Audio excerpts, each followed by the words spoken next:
Hey guys, and welcome back to Love Advice TV. If you do not know who I am, my name is Danny, and I am one of the head coaches here at Love Advice TV, along with the other amazing coaches that we have on the channel. If this is your first time joining, hit the subscribe button, right? One of the things that I wanted to cover right today, and that's actually the purpose of this video, is from a question that I got from one of my clients this week, actually, when I was working with her. And it was something that I've gotten quite frequently, but I didn't really think to create content around it until that one-on-one coaching session. And again, that's the beauty of one-on-one coaching sessions, right?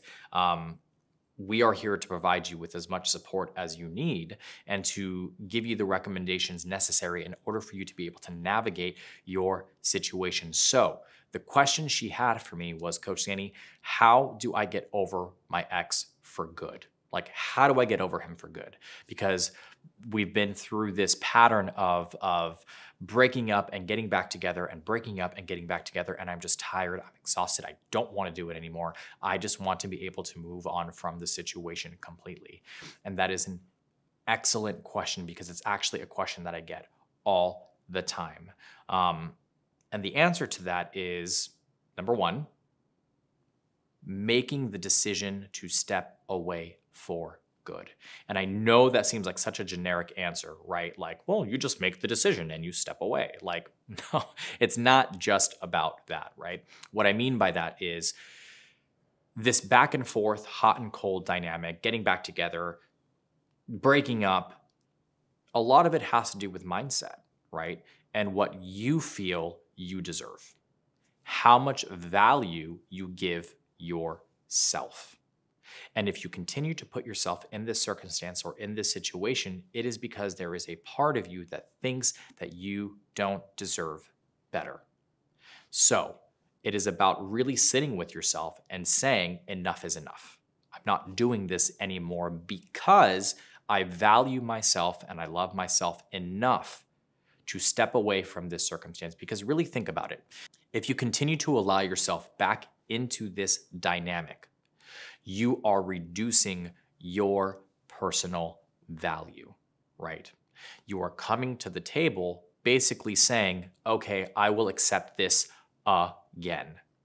And there's a difference between being an understanding and empathetic individual and self-sabotaging, being a little bit masochistic, taking the experience and trying to erase it so that you can create something new, even though you know there is the potential for pain again, especially if this is a dynamic that's been going on over and over and over again. So the first thing is telling yourself, you know what, I'm done. I'm not doing this anymore. The second thing is eliminating as many temptations as you possibly can. So what does that mean? Social media, phone number, email, any way in which you have an insight, right? A window into his life, get rid of it. Because if you don't, you will always be tempted to check out and see what they are doing.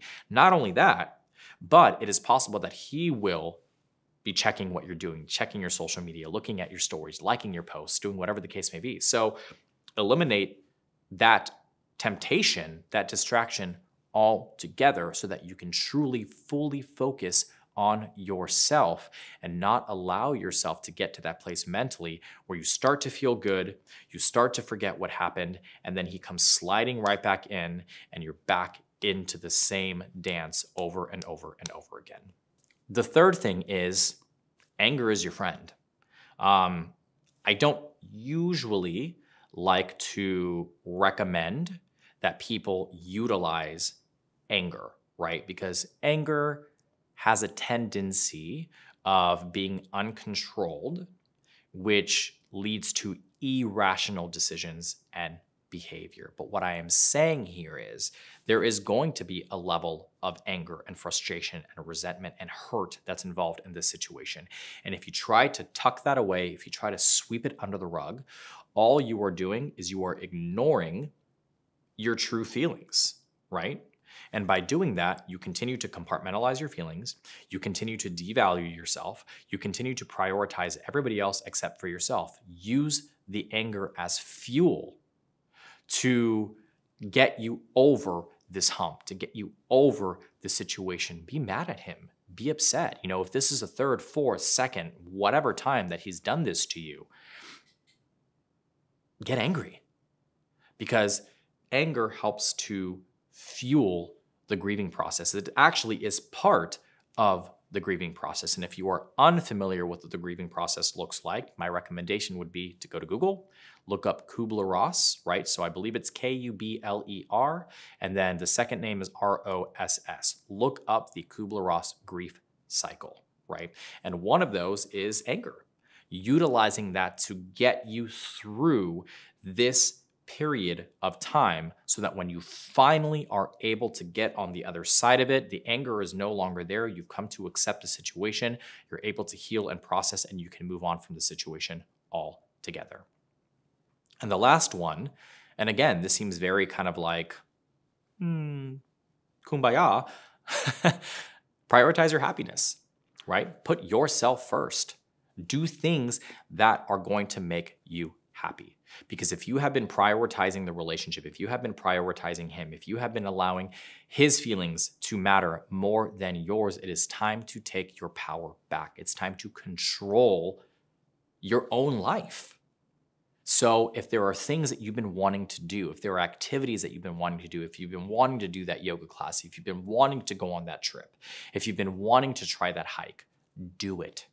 And do it for you. Don't do it for anybody else other than you. And as uncomfortable as it may be to do those things on your own, we grow the most when we step outside of our comfort zone. And when you can prove to yourself that you can do these things, it would only further validate for you that you can remain in your power and in your strength and not go back to that circumstance or that situation, because you will come to recognize that it is not the best thing for you.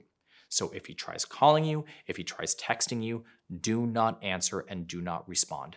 Every time you do not answer and every time you do not respond to that text, it is a small win. And you prove to yourself that you can do it.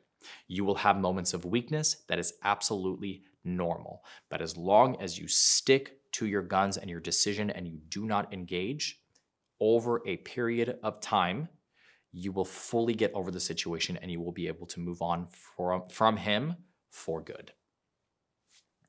If you like this video, please make sure you hit the like and subscribe button down below.